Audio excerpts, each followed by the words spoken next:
Hey guys, what's up? Mike here. With my weekly comic book review, and it's a little late. It's actually Saturday when I'm making this video. I've been really distracted playing video games, and it's Super Bowl weekend. I'm getting ready to get down and watch the Super Bowl, go have a little fun. Um, yeah, Final Fantasy's been distracting me, but I'm here with my reviews. I'm gonna be doing a couple tonight, and then a couple tomorrow before the Super Bowl during all the pre-game bullshit. Um, Maybe I'll make a video about what I thought about the game. Actually, like I live in New York, but Uh, I'm not actually a Giants fan, even though I live in New York. I'm getting off track, but actually a St. Louis Rams fan. We did terrible this year. But I think it's a really good game. I'm not really pulling for anyone. I'm pulling for Tom Brady. Um, I think Tom Brady should win a ring. That's all that matters. I don't care. I don't really give a shit out there like that. So anyway, here I'm with the review. Avengers X-Sanction number 3. But before I do this video, someone actually messaged me on Facebook, asking me to go into Cable's backstory a little bit, or the backstory between about X-Sanction, about Hope Summers and Nathan Summers, because this person's trying to get back into comics and he really didn't know the continuity and the backstory and all that stuff. And truth be told, it's unless you read comics a lot, you don't get the basic gist of it. So he asked me to go through it for a little bit, and I'm gonna answer some of this person's questions, and maybe I'll answer some questions for you guys if you don't know it. It's not a bad thing. Like if you guys have questions about comic books or like continuity and stuff, online is helpful, but like you can send a message, and I will answer it in one of my videos because it's very simple, like explaining things like that. So Nathan Summers is Scott Summers' son with not Jean Grey, but a clone of Jean Grey. Mr. Sinister, he saw that a kid, if Scott and Jean had a kid, they would have it would be a very extremely powerful mutant that he could use to battle Apocalypse. So he decided to clone Jean, and the clone at first died. It was a failed clone, but the Phoenix Force brought her back to life because she essentially was Jean. So Scott and Madeline Pryor have a baby. They name him Nathan Summers, and essentially what happens is this baby is kidnapped by Apocalypse and infected with the techno-organic virus, the which will turn his body into metal and liquid metal, and what we're seeing currently in Expansion. So he decides to. So they send him to the future because someone from the future tells him that this his child will be the savior. He will stop Apocalypse. He will save us all, and we will cure him. So he goes in the future. There have been times when he's been cured and he has been cured. It's been bouncing around. At this point, he is dying. So yeah, Cable is currently dying, I guess. And then we have Hope Summers. So that's basically Cable's backstory. There's a lot more into it. And then he goes back in time, fights Apocalypse, and yada yada. So Hope Summers. So after events of House of M, the Scarlet Witch. For you guys who don't know, the Scarlet Witch, she basically went crazy and said no more mutants, and her power basically wiped out. It was like mass genocide against the mutants. She essentially left 300 mutants alive. A lot of mutants died, and a lot of mutants were stripped of their powers. So like it was years after House of M. In Marvel, like House of M came out back in the like early 2000s, if I recall correctly. Um, but what happened is, so yeah, the mutants have been like, um, I guess, reeling from this. Yeah, House of M came out in 2005. I actually have House of M issues 1 and 2. Um, so with this whole No More Mutants thing, it's been tough on them. They're limited to an island in San Francisco, and one day, a blip on Cerebro pops up, and it's Hope Summer. She's in a town in Alaska. She's just a baby. And everyone calls her the mutant messiah. But there are others who consider her that she is not the messiah. She's the antichrist. And so with the whole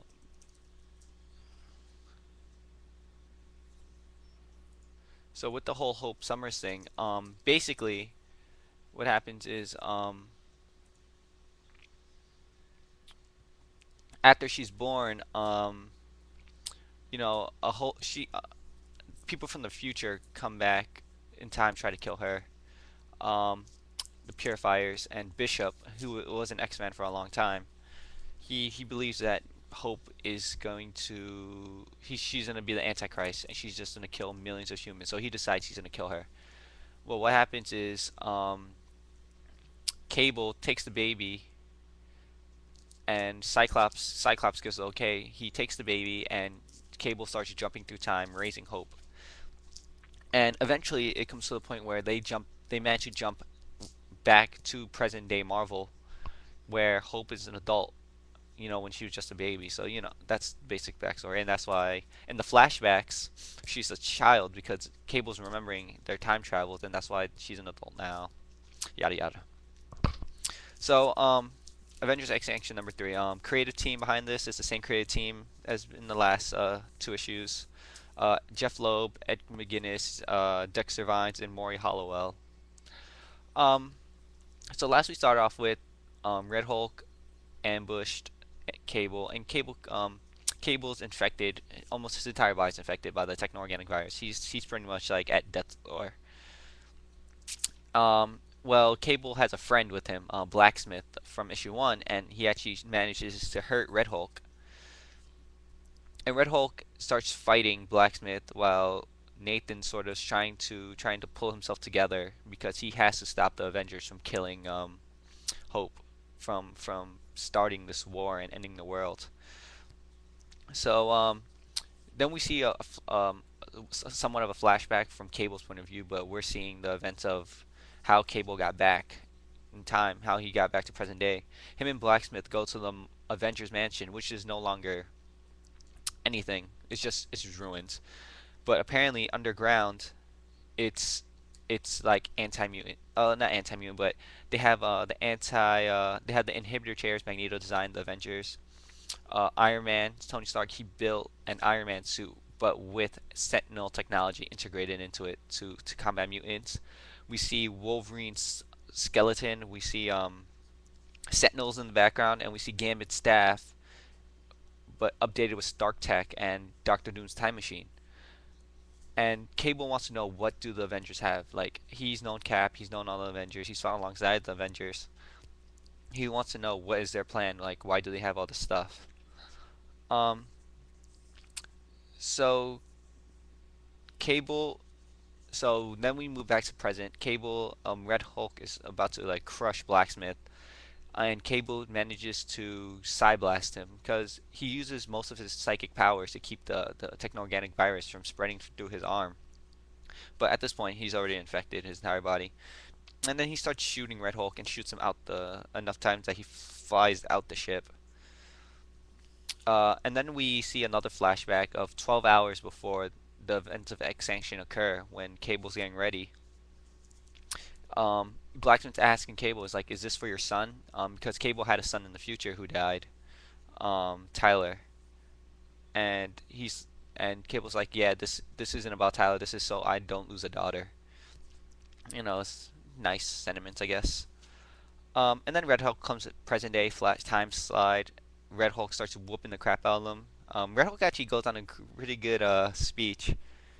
He talks about how the Avengers are a team of heroes, and did Cable think that any one of them wouldn't die to save their teammates? Um, so Cable is about to die. He's getting choked, and he decides to do the spiky thing. He porcupines out or hedgehogs out and stabs Red Hulk through these little spikes on his body, like on the cover actually, on the cover. And and what happens is that you know Cable keeps calling Red Hulk Talbot, and Red Hulk's and Cable's like, if you're not Talbot, that means that you don't exist in my future. That means that there's a chance that you die here. Um, well, apparently the techno-organic virus retreated on Cable and was infected the Red Hulk, and Cable was gonna put him down. But lo and behold, some random Deus Ex Machina bullshit that Jeph Loeb loves to pull. Blacksmith came back with Cyclops and Hope Summers. Uh, they're happy to see each other, hugs, hugs. Cyclops talks about, you this isn't how you should like handle this.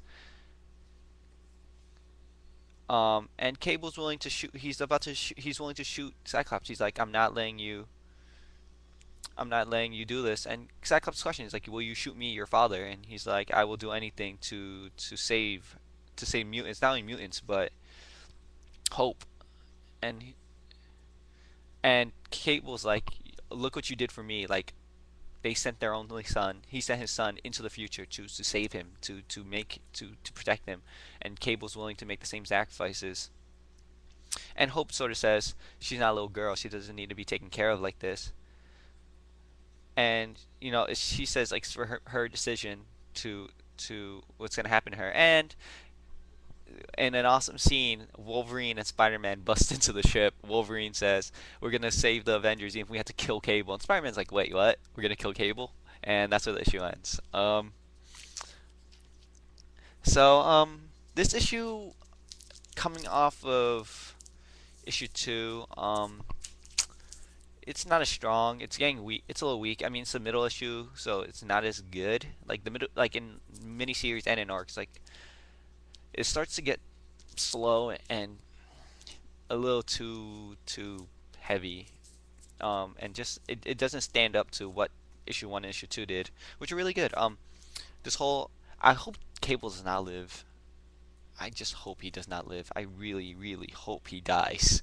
Not that I don't like Cable. It's just like I'm tired of seeing people being brought back to life. And if Cable dies, it'll be worth like it'll mean something. Um, so Jeph Loeb, the story is solid. Nothing too much to complain about. He's tying everything together. I mean, there's one more issue before we start. 2 more months before Avengers versus X-Men. So I'm really psyched for that. But at the same time, yeah. But it's getting a little heavy. Story's a little. I didn't like the fact Hope and Scott showed up, Cyclops. But whatever. Uh, but I am excited for the final issue of Wolverine and Spider-Man versus Cable. Wolverine's just going to go bananas with his claws. He's just to go bananas. So story solid, nothing too worrisome. Art is what drags this down for me. Ed McGuinness' art, he likes to do the square jaw, which I don't mind. A lot of people do it really well. Bruce Timm and Paul Dini did it well in Batman the Anime Series. Greg Capullo's doing it really well right now. Jim Lee does it well, the square jaw. Um, Stefano Caselli, he does it really well. He's on the Amazing Spider-Man. I mean, some people do the square jaw thing really really well. It's just the thing with Ed McGuinness, he just puts too much muscle on the body, so it just looks so disproportionate and so weird looking. And I'd prefer that, if Ed McGuinness toned down the muscle, I think his art would be a little bit better. Even when Ed McGuinness was working in DC with Batman Superman, it was just a little too heavy for my taste. But otherwise, it's a solid. Nothing really too much to complain about. I felt some of the actually the text got a little sloppy. Whoever did the typesetting towards the end, my Wolverine text is like really really scraggly. I think they might have done that on purpose. It's just an odd choice. Otherwise, s- solid issue. So I'm gonna be giving it a 3 out of 5. Nothing too much to complain about. I hope issue 4 turns out to be awesome. I hope it's awesome. It's making out to be have a really nice ending though, and I'm getting really hyped for Avengers X-Men. Thanks for watching, guys. I have a bunch more comic reviews coming out in the next couple days or so after before New Comic Book Day. I'm gonna try to get everything, and I've decided for my Batman reviews because they've gotten like behind. Issue 6 came out. I'm gonna review Detective Comics 4, 5, and 6 before Batman and Robin comes out this week. And when Batman and Robin comes out, I'm gonna review Batman and Robin 4, 5, and 6. And then when Batman 6 comes out, I'll review Batman 4, 5, and 6. Nice and sweet, I think. Yeah, 4, 5, 6. Thanks for watching, guys. Have a good weekend and enjoy the Super Bowl if you're gonna watch. Let me know what you think of this comic if you read it. Let me know if you think Cable should die or not. I'm pulling for his death. I'm tired of Uncle Ben stays dead and Gwen Stacy sometimes. Thanks, guys.